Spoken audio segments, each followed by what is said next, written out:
been a number of years ago. And unfortunately, we had to make the difficult decision a couple months ago to close the Urbana location. And similar to what Chris was mentioning, not only did that displace a number of students, but also displaced about over 100 employees. So for us, that was a really, really big decision. It obviously, similar to what Chris had said, it even made folks that worked at Franklin definitely a little bit more concerned about their positions and about the direction the institution was going, and those kind of things. From a student perspective, I think if you know anything about Franklin, we almost similar in some ways to a community college. We serve, generally speaking, post-traditional learners. So most of our students are roughly anywhere from 28 to 35 in age. We do offer a number of things online, which has been helpful for us because obviously the transition hasn't been to be as hard. But we also probably, I'd say 30 to 40% of our students take face-to-face courses as well. And having a brick and mortar campus is part of our identity. And so, we made the decision, in the fall to only hold online classes. And that was met with some pretty big concerns from students. And so when you start to look at enrollment, you start to look at student success, we have certain classes that we know students want to take face-to-face because they're just more difficult classes to take and they're hard to take online. That causes an impact. We've heard about it. I've heard a lot about it in my role. So it continues to be a challenge, no question about it, and continuing to try to meet the varying different needs of students and concerns that they have. I would echo the sentiments of my two colleagues. I mean, I think all institutions are going through really similar challenges, and employees are responding in similar ways. I think what I've been encouraged by, though, and Chris, I think you touched on this, is how students really want to be back. They want to be back on campus. I mean, that's what's been so encouraging in all of this craziness. And I for me personally, what keeps me going in all of this contingency planning that we're doing, because everybody's in a contingency planning mode, and coming up with, multiple options and ways in which to, facilitate the semester and the academic year. But it's just continuing to remember and hearing from our students how much they want to be on campus. They want the interpersonal connection. And that's something that at Otterbein we really pride ourselves on is, we are a small campus. The interpersonal connection, the personal relationships that our students form is an important part of their experience here. And we know that, and we pride ourselves in that. So once again, I can talk about those other aspects as well, but I'll say this. I mean, the positive, the light in all of this is that our students want to be on campus. They want to come together. They want to be in contact with their faculty and with your staff members who are, facilitating programming for them and whatnot. And so I think we've got to hang on to that and continue to think about, keep that as the light at the end of the tunnel, but also think about how can we still foster meaningful connection even in a virtual time right now. Thank you, guys. Also, if anyone has any questions throughout this presentation, feel free to use the chat feature, and then we will, at the end of the questions, then we'll go ahead and ask those. So feel free to pop those in the chat function right now. The next question: what has been the biggest challenge you have faced related to COVID-19, and how have you, your unit, or your institution addressed it? Well, I think for us, particularly at the University of Dayton, and I suspect at most places, is our biggest challenge is how do you create an environment that has some clear guidelines and restrictions of what you can do and what you can't do, right? How do you gather with 10 or less? How do you do 6 feet? How do you, right? The ways that we are addressing a community health crisis. So the rethinking and redefining every corner of an institution has been an incredible challenge. And frankly, I'm humbled by sitting around some of the virtual tables I've been at of how our colleagues have really reimagined the classroom, right? Reimagined learning.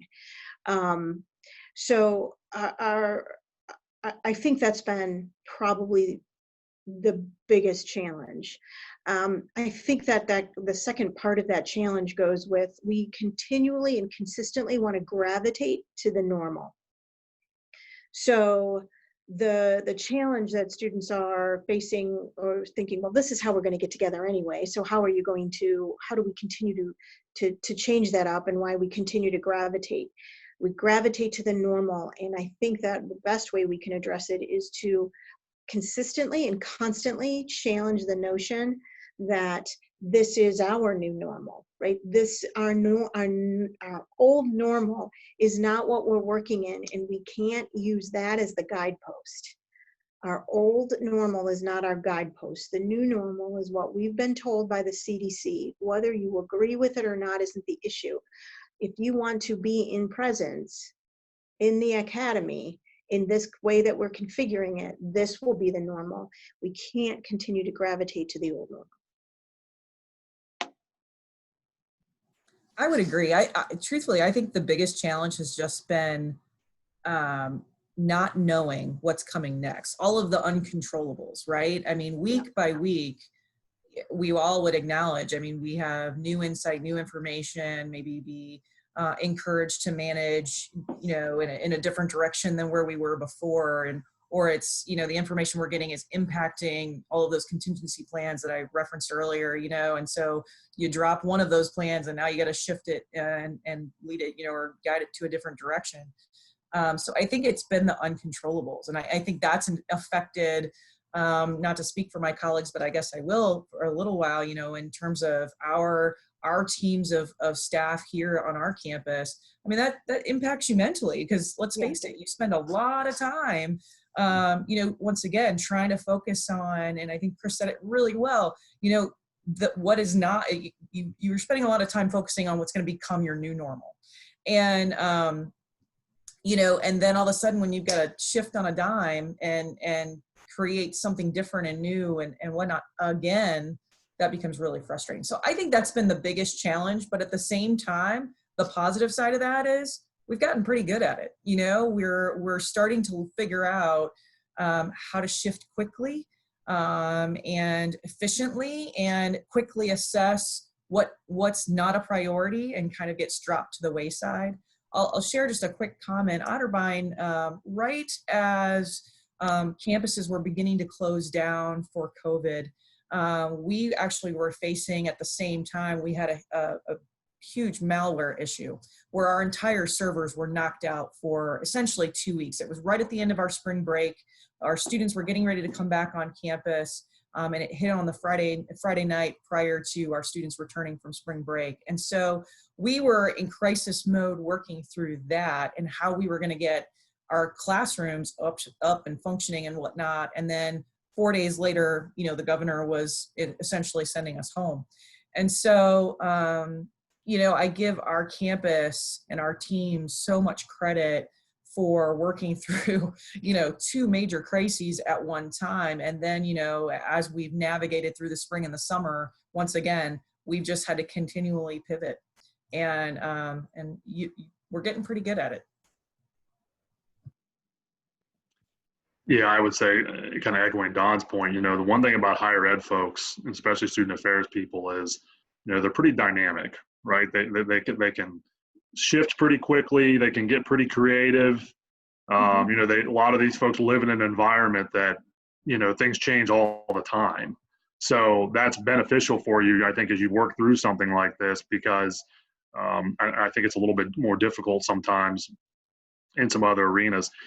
I worked at 2 years at the University of Dayton under Chris's leadership, and one of the biggest things I learned at Dayton was the importance of community and what community really means and how that's a living, breathing thing on a campus. And so, when you work at a school like I do, that is, I'll say, is non-residential, that has a number of post-traditional learners, we really work hard to build a community with these folks. And it's tricky because, again, you don't have some of the advantages that you have, for example, on a residential campus that, for example, we had with Urbana.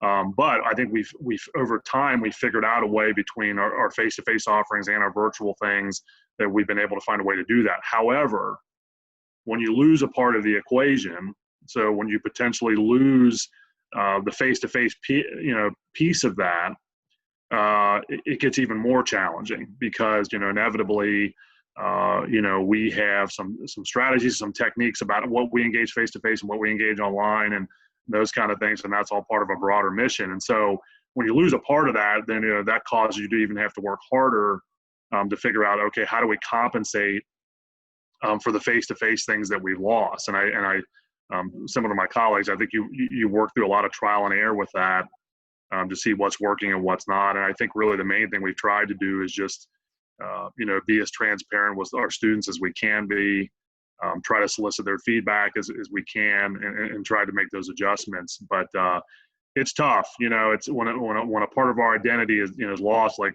all these other campuses that are going through this right now.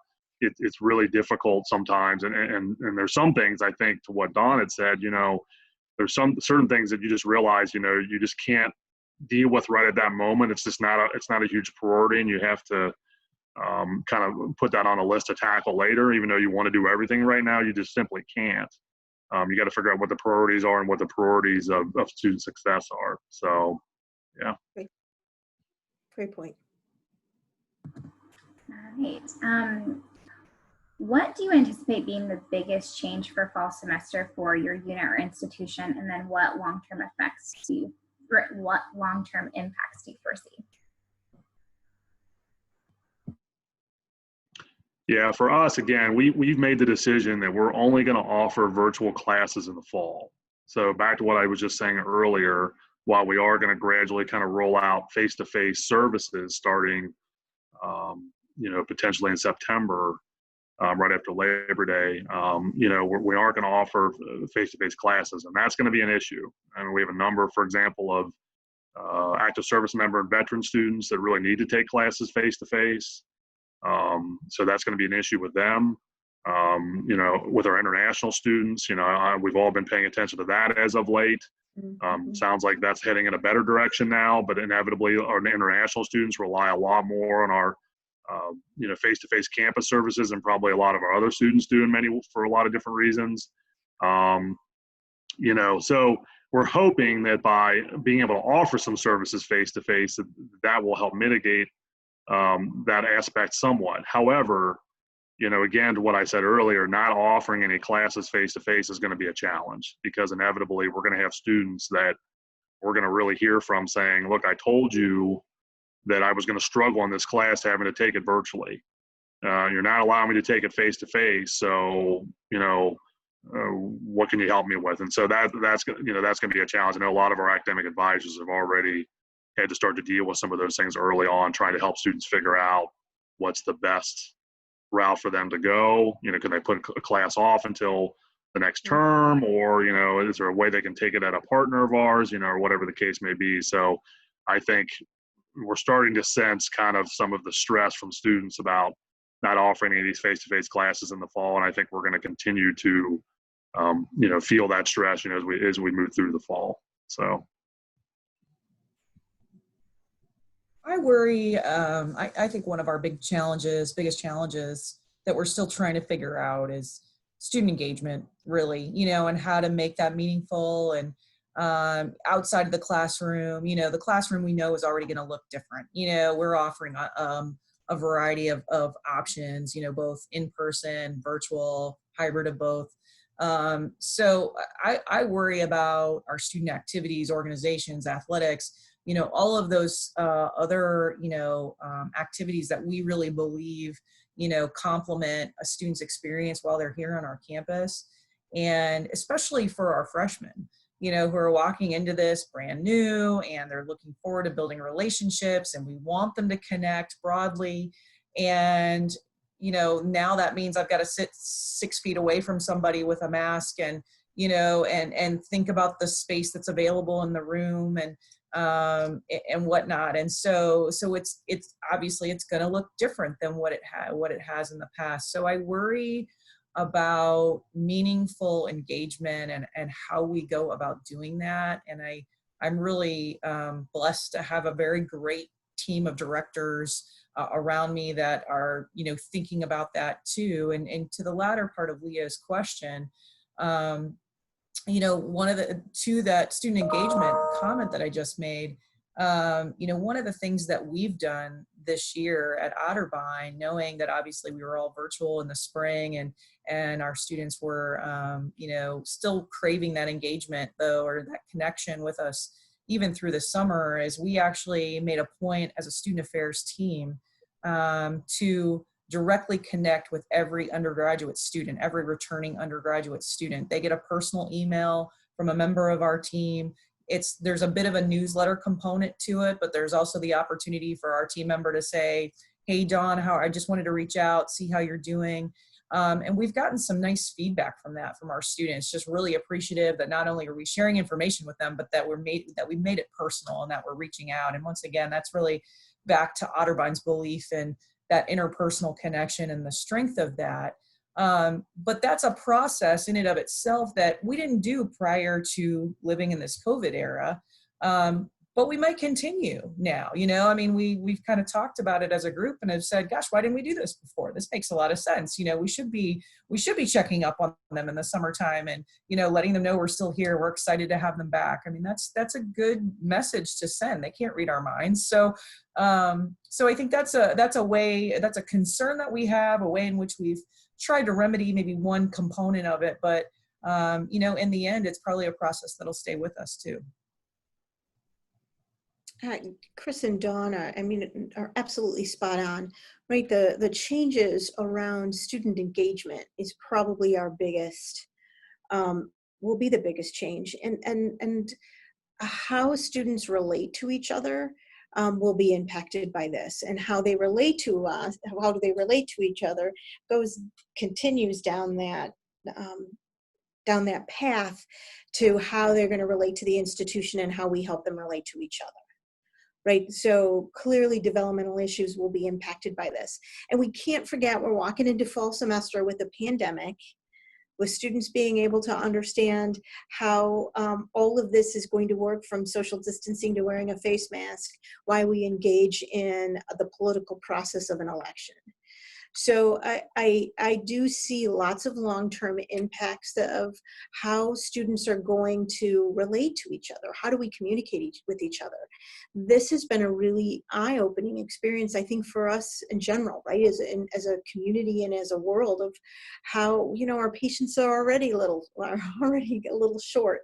So we are engaging with each other, and a lot of times we are quick to be frustrated or angry, and I think that will be will be onerous on us as an institution and us as student affairs professionals to be able to impact that, to educate that, while at the same time working our hardest to de-escalate it. There is lots of change happening, and to Dawn's point, I hope it'll have impact for the better in the future. Yeah, echoing Chris's point, I mean, the one thing our president has said to us since the beginning of this whole thing in March is, you know, flexibility is the key word.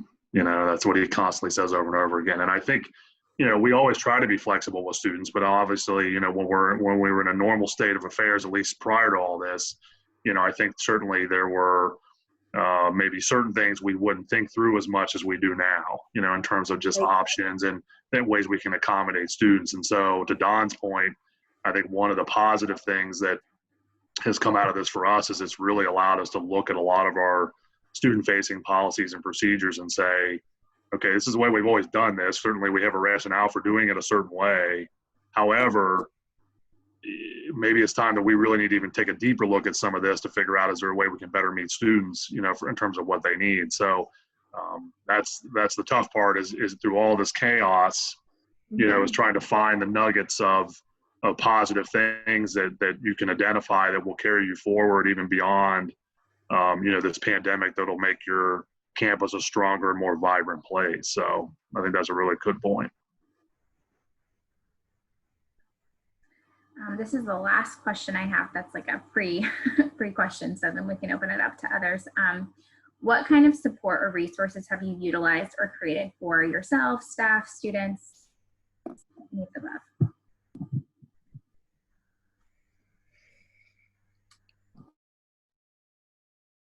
I'm probably not one to take the lead on this question, because I think that all folks around this table, and certainly the folks that are listening to us, are working long hours or maybe furloughed themselves and trying to manage the new normal. I think there's a couple things we probably need to access and support and resources is really each other.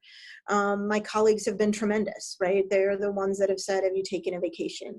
And are you the one that maybe you need to disengage in this conversation, or let me take that? Or there's ways that this has been, good for our team to utilize each other. And the other is in terms of anticipating what's going to happen in the fall, right? Understanding that some of these stresses are real, and that we are managing compassion fatigue, and that we are managing some real issues that our students are facing around anxiety and other kind of social anxiety around our own health. So I think that the best way for me has been to be able to use each other in those conversations. And we've got to, although many parents and students may not cut us slack, I think it's important we do.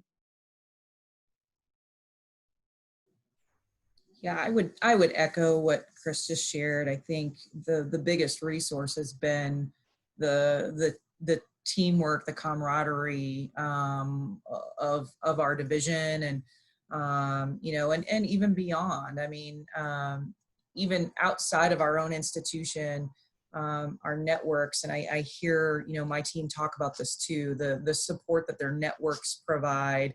And that's just one more reason to use your network, right? Yeah. I mean, I'm a big believer in that, is recognizing when you're in your own head, so to speak, or you need to be in a positive space, and connecting with those people that can help you get there.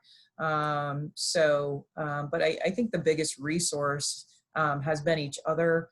I work in athletics, so talking teamwork, it comes pretty naturally, pretty easily, and is a frequent topic of conversation. And so whether it's been with the athletic staff, or specifically more so with the student affairs staff, I mean, we look at ourselves as a team and as a big team, and understanding that right now we're putting together the biggest game plan we've ever had to put together. And that's the framework. And so drawing on each other, and I think recognizing, to Chris's point, when each other needs to step away, take a break, catch your breath, whatever it might be. And that's being a good teammate. That's being a good colleague. And so that's critical in this time. But I also think your network beyond your immediate institution is critical as well. And I think there's no better time than the present to work on that and help develop that. Yeah, I think one of the things that I've noticed since this whole thing started, especially as we're starting to look forward, is, I feel like we've always had a pretty good relationship between, kind of the student side and the academic side, especially with our faculty and things like that. But I feel like it's been even further strengthened. Chris had mentioned some discussions that have taken place that she's been a part of, with kind of reimagining, the classroom and some of those kind of things, or how we can teach things differently or deliver things differently. I feel like our faculty have even been more engaged with us to figure out, like, okay, how do we sort of make this work? We did this component of it face to face. We're not going to be able to do it face to face anymore. From a student side of things, how do you think students would perceive this, or what would the experience be like? Things like that. And so I think clearly from the get-go, similar to my colleagues, I think we all knew that, okay, the only way we're going to get through this successfully is if we all kind of put all the kind of ego things away and all those kind of things, and say, okay, we got to work together to get through this together. So I think that's definitely strengthened, some of the different relationships we've had with different folks across the university, especially within the division that I work in, obviously, which is in student affairs. From a student side of things, I think one of the things we've tried to do is, knowing that, especially up until September, we're not going to offer really, well, we're not really, we aren't going to offer any face-to-face resources. We've really kind of beefed up, our virtual resources, and we're become much more diligent about making sure that everyone understands, how students can access these resources, and, answer even some of those basic questions about, like, how do I get logged into this, those kind of things that in the past I don't think just came up as much because certain students use the virtual resources and certain students use the face-to-face ones. Now the face-to-face ones have to use the virtual ones. So I think we're definitely trying to figure out ways to make sure that those resources are easily accessible, and that to anticipate questions presumably that we maybe wouldn't have gotten before, and not to be surprised by those things, or whatever. And I think the point that was raised earlier, patience is key. Knowing, and we've had more random kind of student related outbursts and things that I've never dealt with as an ombuds in probably 3 or 4 years, in the last probably 3 or 4 months. And one of the things I have is I approach these students and have to work through those situations with them. I have to realize that, look, they're operating in an environment that no one's ever operated in before. So while some of their responses to us weren't really optimal, or some of their behaviors weren't optimal, I have to take into account sort of the environment that we're all existing in, and try to work that into how I challenge and support that student as we move forward. So so I think some of it's kind of getting back to the basics a little bit, which is some of the things that we offer, and making sure that that they're accessible, that they're discernible, and that when students need assistance, there's assistance available, and not just sort of like, okay, we got you in there, now you're good. So.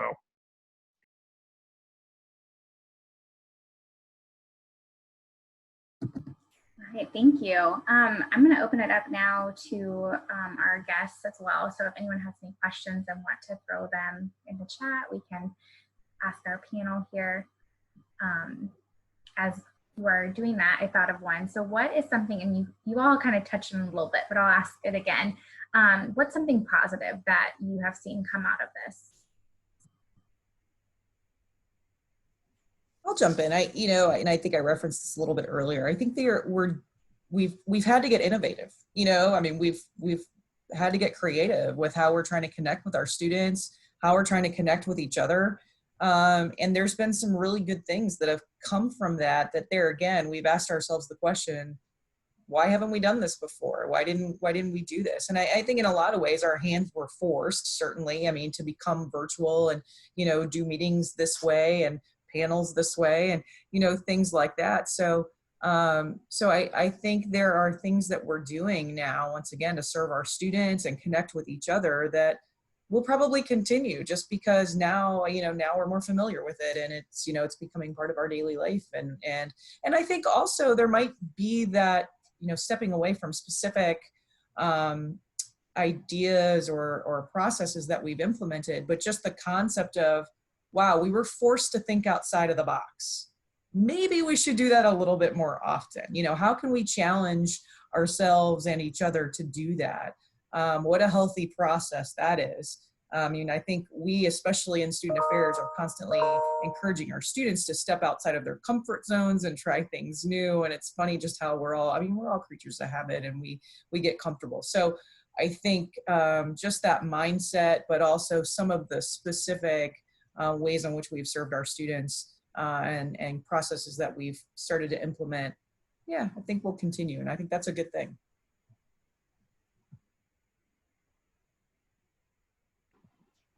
Yeah, to Don's point, I think the one thing this has forced a lot of industries to do, not just higher education, is pause. And it's so difficult to pause, especially when you're in the midst of an academic year. There's so many things going on. There's so many moving parts. There's such a ramp up, to the fall and those kind of things. It can be really, really difficult to pause. You try to do it, during some of the quote unquote downtime, which more and more doesn't exist anymore. But to really, it's tough to sometimes to pause or reconsider new things unless you're forced to do it. And I think this was a situation in which, we were all kind of forced to do this on our different campuses to figure out, how to make things work, and to really, sort of dissect things to say, is this really meeting the mission that we wanted to meet, and why or why not? And maybe there's an opportunity now that we can implement some things because we have to make sure this is kind of authentically meeting the mission we wanted to. I think from a staff side for us, I think one of the things that's really been positive is, we had constantly sort of struggled with sort of this, what I think in layman's terms would be kind of a work at home policy that we had. So we had a lot of staff that were coming forward saying, is it possible I can work at home, 1 day a week or 2 days a month or whatever the case may be. And I think really up to this point, while it was allowed in certain cases, it generally wasn't something that we really engaged with that much. I think there was definitely a drive to make sure people were on campus and, visible and those kind of things. And certainly those things continue to be important. But I think one of the things that this has done is it's allowed our organization to really see like, wow, we can get a lot accomplished, even working remotely, a lot more than we realized, And so I think moving forward, what that's going to do is it'll really help with the work-life balance of our staff, and then I think we'll be a lot more open to trying to accommodate staff with different needs and, those kind of things. Whereas in the past, I think it would have kind of been like, well, we generally don't really do that unless it's a really, special circumstance. And so I think that will really help just kind of the drive of our team and just kind of just their own sort of wellness moving forward as a result of all this. I would echo all those. I don't really have, I think the only thing that I would add is it does put students, does put our conversations with students really in a different light, which I think is, which I think it can be positive, right? The notion of the academy is around education. So students coming with frustrated around the environment or frustrated that perhaps they aren't going to be able to be engaged with their fellow students in the way they used to is very frustrating. But the education, we're working really hard to remain constant in that presence, constant in as it has been in the past. So what happens is now, why are you coming to college? And I think that all of the things are important, the kind of collective and overall experience that we're providing, but we're being interrupted right now to manage it differently. So our conversations with students are a little different. And any opportunity that we have to help students work on the edges of their learning, right? Pushing them to, why are you here? What do you want to get out of this experience in this new light or in this new landscape? Really does put this in a place of really cool conversations, or can be great conversations with our students. And that's always good. So Kim Tackett has a question. So students are, of course, at the forefront of our minds as they are the reasons we do the work we do. COVID has inevitably impacted everyone on varying levels, including faculty and staff. How are you and your team addressing faculty staff concerns and returning to campus in person? What platform, if any, are you using to assist faculty staff in feeling valued and that their voices are heard during this time of transition? Oh, that's so challenging. I think that at the University of Dayton, we've engaged a number of folks and a number of voices working with it, but it's still not enough, right? I mean, I think that there's still that constant, the challenge of both personal issues and professional. So the pursuit of being as transparent as possible is probably our best avenue. We've got a number of faculty who are very concerned here at the University of Dayton. We've got a number of students and parents who are concerned. We've got staff who's like, I was furloughed. How do I even play a role in this coming back? I mean, there's so many dynamic tensions that are happening. And the best way and the only way we can counter, or at least be able to counter it or address it, is our virtual open doors and our phones and these kind of opportunities, that we can explain ourselves the best way we can. Here's what we've done, and here's what we've done with the resources that we've had and with the staff that's been available. This is about a financial viability of our institution. This is about the future of higher education as we know it. We are managing many dynamic tensions, and we can only ask and pray for grace. You know, we're certainly human, doing our best at it, and we can ask for an understanding of the bigger picture of what we're trying to resolve.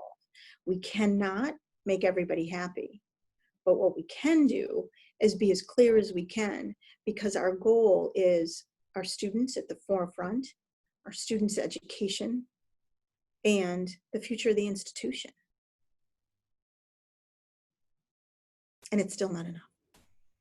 Yeah, I think that's really well said. I mean, the fact of the matter is everyone has a fear and worry, and, you know, there's just so much unknown out there. So I think to the degree that our virtual doors are open and we're transparent, that we're being good listeners and taking time for people, you know, especially your colleagues on your campuses, and, you know, and if you're in a position to influence, you know, return to work plans or decision making, or have, you know, have that ability, that you're listening and you're engaging in conversation, and you're trying to understand, and I think also relaying, because I trust that we're all doing this, that we're working with our local boards of health, you know, and experts in the field, so that you're not just making these decisions in a vacuum, you know, just based on, you know, the business model for your institution,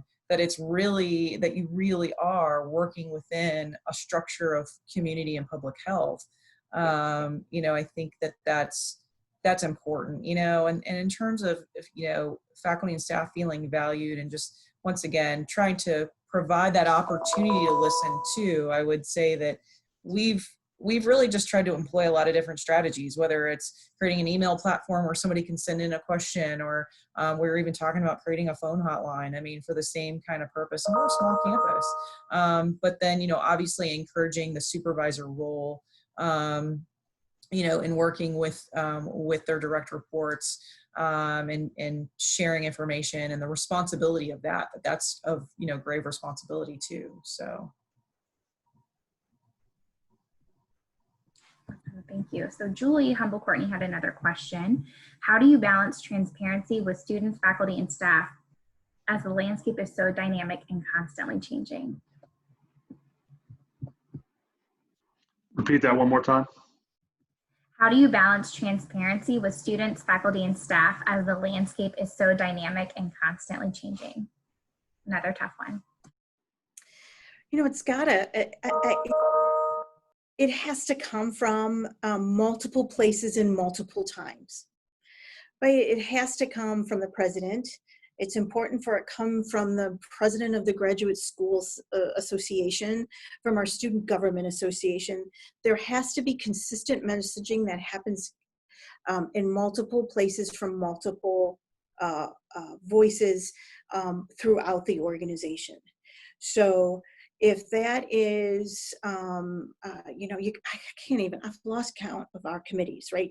But each committee is working from the same, from the same foundation. So how we consistently hit that has to come in various ways and in various mediums, right? You know, videos, last thing I want to be seen on a video listening to myself talk. Well, here I am, right? The same thing for Student Government Association, so that students are getting it, or I should say students, faculty, and staff are getting it in crossways and appreciating, and cannot be turned away by the opposing voice. People will disagree. They will say it's not enough. They will, but we've got to continue. We got to keep going at it and addressing it if we can, or we disagree when we have to. I have found that, generally speaking, right now, people are pretty forgiving about the fact that information is changing and evolving, you know, every single day or every week, you know. So I feel like our campus community, generally speaking, has been pretty forgiving or understanding when we look at them and say, you know what, we don't have an answer to that yet, because the governor's speaking at 5:30 today or whatever it might be. Right. You Well, know, we're going to change what we just said. Right. So, I feel like, and that's encouraging too, right? That, you know, I don't think that's just, you know, unique to Otterbeins campus. I think generally speaking, people are pretty understanding about the fact that this is an ever-changing situation. And as long as you're employing, you know, essentially what we talked about to the previous question, you know, transparency and listening and, you know, and really trying to engage with your staff, you know, that's coming from, you know, a really healthy and good and honest place. You know, I think people understand that you're working for their best interest then. Yeah, I think this is a lesson in how to deal with ambiguity, you know, on a regular basis, not only in the professional world, but also just in your personal lives. And so I think it's, you know, one of the things we've really tried to stress to people is, you know, based upon what we know right now, which is was just said, it can change every minute, you know, try to figure out, you know, what it is for yourself that you can do right now. What are things you can't do? And then what can we do? And same thing for students, you know, what can we do right now? What we can't do? You know, being continuously, again, being, like we said before, being transparent, realizing that, you know, every opinion matters, you know, that we can't dismiss a certain opinion because inevitably we may think in the moment, that doesn't make any sense, blah, blah, blah. And then something changes and we go, oh, this makes a lot of sense now, you know? So I think we, you know, trying to be as open, continuously being open to feedback, which can be frustrating because inevitably, you know, as we prepare for fall, you want stuff solidified, right? You want the plan, you want to be able to press play and go. And we can do that somewhat, but inevitably we're going to be changing the tracks as we go and kind of building the machine as we move down the tracks. And so I think inevitably certain people are innately a little bit more comfortable, both faculty, staff, and students, to be able to deal with ambiguity. They can sort of go with the flow. They can, you know, whatever comes, I'll deal with it. And then we have folks on the other side that are just almost petrified to some respects, because it's like, what, you know, I need to know the plan, and I need to know the solidified plan of how this is going to work. And they don't really want you to say to them, well, this is going to change. So I think it's just trying to especially help those folks who naturally are on that other side, to try to help them figure out what can they make certain right now and what can they do right now, understanding that while they can't do everything, that inevitably will help them continue to be a part of the plan and move forward accordingly. Yeah, Chris, I think that's really well said. It's kind of knowing your staff, right? You know who your planners are, you know who the other members of your staff that can kind of just roll with things, or might, you know, maybe organically can flow. And so it's probably managing to some personalities in there, but trying to provide as much reassurance as you can. I saw Julie's comment in the chat, and you know, I'll just add a little bit more to that. I mean, once again, I mean, we're in an incredible time of change, you know, and where we just don't have a lot of answers. No one does. Even the medical experts are working through that every single day. So, you know, I shared with my teams early on, listen, you know, especially I think really after a few weeks, you know, as in terms of working, you know, when we were all in quarantine and working through early on in that process, I think we all learned really quickly, oh my goodness, this isn't going away anytime soon. And wow, this is going to have some longstanding impact. And once again, it was adjusting to the fact that you might say something at 8 a.m. and by 5 p.m., you might have completely new information, which would change your response. So, you know, I remember sharing with my teams early on, listen, I'm going to tell you something that's going to conflict with something I might tell you tomorrow. We just have to roll with that. We just accept it. And we're going to continue to work on off of the best information that we have. So acknowledging that, I think early on for me, probably was more better for me than maybe even them, but I found helpful.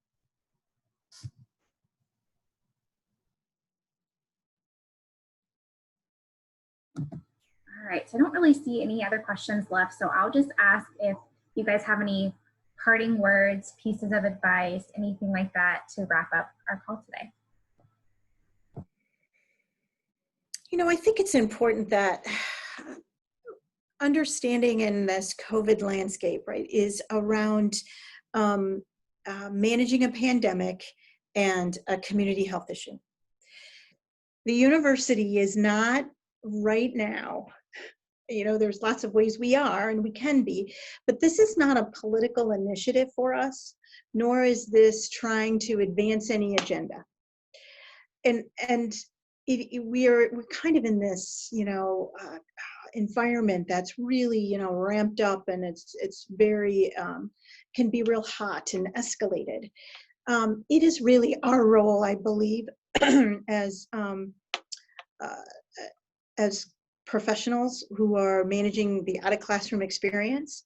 It really is our place to be working that objectifies this the best way we can. We are, whether you agree with mask wearing or face coverings or not, whether you agree whether you should be tested or not, the institution is in a place where it must respond. And this is our choice, and this is how this leaves us little choice but to respond. So for all of this immense work that's happening across campuses and across the nation, on college campuses across the country, we're doing our best without any kind of script, without any kind of blueprint. So how it's best represented is that we are in an international pandemic, managing a community health issue with the best way that we have. We can't get involved in anything but that. And I think it'll serve our constituents and it'll serve our stakeholders well to be reminded that's what we're working in, a pandemic and a community health issue. And you're going to walk away from a conversation with me having no idea how I feel about a mask. But I'll tell you what, my mask is right here. Is it upside down? Oh yeah, nope. Right? Go Flyer. Do you want one, Chris? I'll send you one. Oh, I have several. So, okay. so thank you.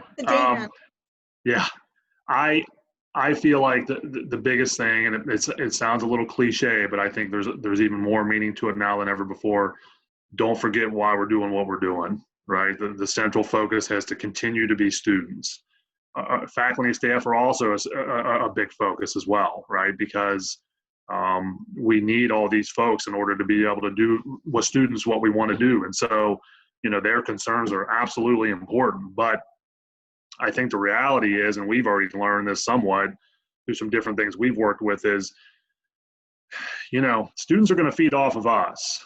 And if when students return to campus, if the things that we say or the things that we do give off the impression that we're divided, that we are, sort of holding grudges on certain things that we wanted that we didn't get, right? That we're uncomfortable. While those are natural emotions, and I think we all have to kind of work through those things as they come up in just our natural professional lives, I think we have to keep in mind that, the central purpose of doing what we do ultimately is students. And so we have to do everything we can as professionals and as people to make sure that students feel comfortable, engaging with the environment, and having confidence in what we're doing, and understanding that their voice will continue to be heard regardless of what happens. So I think that's really the main thing. When you deal with something like this, it's real easy to get distracted at different times, to the point where sometimes you stop and you say, what am I doing? So I think that's really the most important thing, is that, a lot of us went through preparation programs, and we were sort of taught this kind of ethos that we take forward, what we do and all this kind of stuff. I think it's really important to kind of revisit that and figure out, okay, what is a way that I can make sure this is espoused and enacted, even probably at a higher level than it ever has been, because we're going to need it, right? In order to really make this community work and to support each other, we're going to need it. So I think that's the biggest thing that comes to my mind. I think that's well said to both Chris and Chris. And Chris, I was on Dayton's campus. I spent 8 years working at UD as well, so I might need one of those Flyer masks. So anyways, but I think to Chris's last point there, I mean, really what we're talking about is the need for our leadership, you know, and to show our students, you know, leadership and, you know, within that trust and guidance and whatnot. I think there will be moments in there where our vulnerability and showing some of our vulnerability will be necessary. You know, I mean, as you might have a case diagnosed on your campus or heaven forbid a death, you know, that vulnerability and just showing your true emotions in those moments sometimes is our students need to see that sometimes. They need to see that we're people, but that our leadership, yeah, is so needed, you know, moving forward. And I think within that, kind of taking that just a step in a different direction too, it's also recognizing what you need for yourself. You know, we talked about it a little bit earlier. If you need to step away for an afternoon or a day or not check emails for an afternoon or whatever it might be. I mean, my vacation this year was a staycation, but gosh, it was nice to not be on my laptop for a few days. And that was a good thing. And it was a good thing for me. I didn't realize how much I really needed that. So, you know, I think it's being a leader and recognizing even within yourself what some of your own needs are to keep yourself energized and going and be that true leader for your students. Well, thank you so much to our panelists. It was really great to hear from some leadership across the state of Ohio and kind of your thoughts and suggestions and just how you're managing everything. So thank you so much for spending time with us today, and thank you for everyone who joined. I will go ahead and log off, but thank you again, everyone. Have a wonderful day and stay well. Thanks for having us. Thank you all. Take care. Have a good summer. Good luck, everyone.